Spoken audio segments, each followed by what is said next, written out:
Capire l'ansia silenziosa non è solo stress, è un allarme interno che ruba energia, sonno e pazienza. In a world buzzing with constant noise and pressure, have you ever felt like your own mind is your biggest enemy? Meditazione sul respiro, 5 minuti. Non serve svuotare la mente, serve notare la distrazione e tornare al presente. Meet Anu, a young woman whose world had shrunk to the size of her anxieties. Every day was a battle against a relentless storm of worries, what-ifs and fears. The joy she once knew was replaced by a constant feeling of dread, a heavy weight on her chest that made it hard to breathe. Her once bright future seemed clouded by a fog of uncertainty. Simple tasks felt like climbing mountains, and social gatherings became sources of panic. Anu felt lost, isolated, and completely overwhelmed, as if she were drowning in a sea of her own thoughts with no land in sight.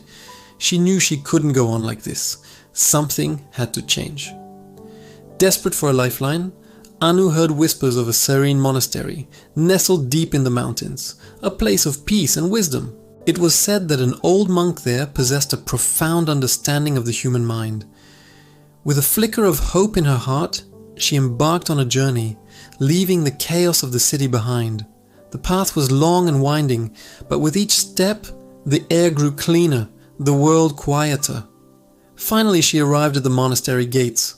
The silence was not empty, but full of life.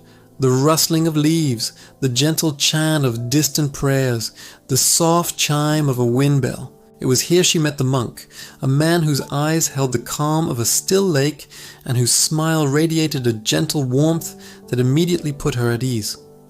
Anu poured out her heart, her voice trembling as she described the relentless anxiety that held her captive.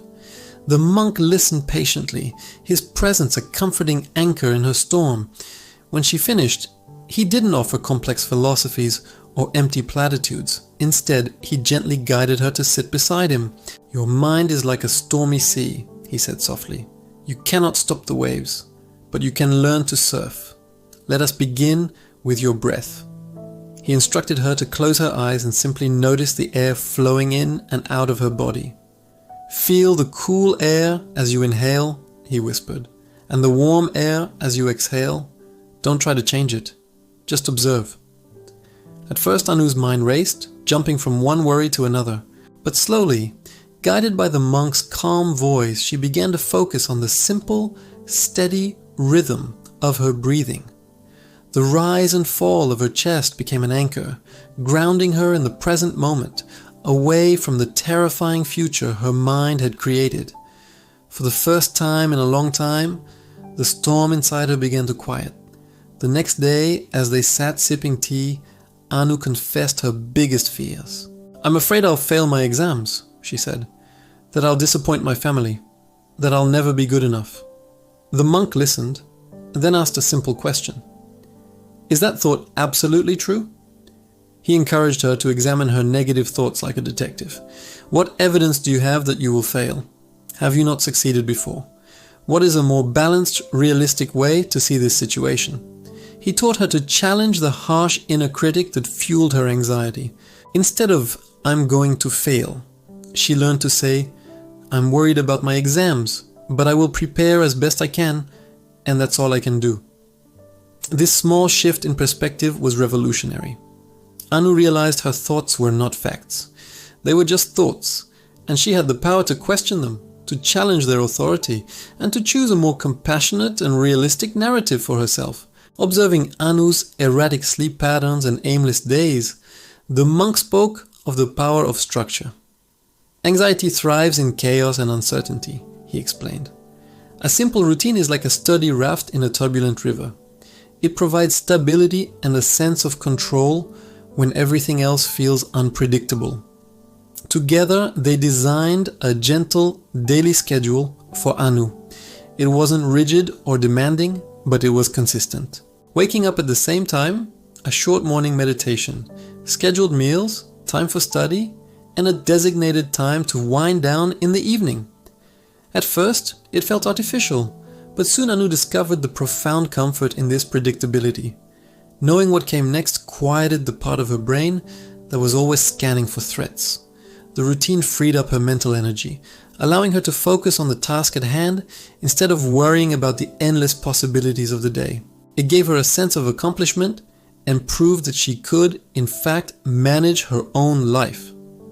One sunny afternoon, the monk led Anu away from the monastery's stone walls and into its sprawling garden. The air was filled with the scent of damp earth and blooming flowers. Birds sang from ancient trees, and a small stream gurgled nearby. The mind can get stuck indoors, the monk said, gesturing to the vibrant life around them. Nature is a powerful healer. It reminds us that we are part of something much larger than our own worries. He encouraged her to engage all her senses, to feel the rough bark of a tree, to watch the intricate dance of a butterfly, to listen to the symphony of the forest. As Anu walked, she felt the tension in her shoulders begin to release. The scale of her problems seemed to shrink against the vastness of the sky and the resilience of the ancient trees. Connecting with the natural world was like plugging into a source of immense, calming energy. It pulled her out of her head and into the beautiful, tangible reality of the present moment. On her final evening at the monastery, the monk gave Anu a small, empty journal. Before you sleep each night, he instructed, I want you to write down 3 things you were grateful for today, no matter how small. Anu was skeptical. How could this simple act possibly help with her crushing anxiety? But she did it. The first night, it was hard. She wrote, the warmth of the sun, the taste of my tea, the monk's kind smile. As the days turned into weeks, the practice became easier, more natural. She started noticing small moments of joy she would have otherwise missed. A beautiful sunset, a friendly conversation, the comfort of her own bed. This simple practice of gratitude began to rewire her brain. It shifted her focus from what was wrong in her life to what was right. It didn't make her problems disappear, but it changed her relationship with them.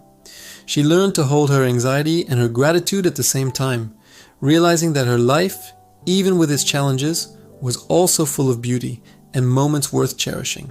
Anu left the monastery not as a person free from all worry, but as someone who had learned to surf the waves of her own mind. She returned to her life armed with powerful practical tools. The anchor of her breath, the ability to question her thoughts, the stability of routine, the healing power of nature, and the gentle focus of gratitude. The anxiety still visited her sometimes, but it no longer owned her. It was a passing cloud, not the entire sky. Anu's story is a beautiful reminder that while we cannot always control what happens to us, we can learn to manage our inner world. Peace is not the absence of a storm, but the ability to remain calm within it. If you're struggling, please know that you are not alone and help is available. Small, consistent steps can lead to profound change. Thank you for watching, and may you find your own path to inner peace. Follow us for more stories on mindfulness and well-being.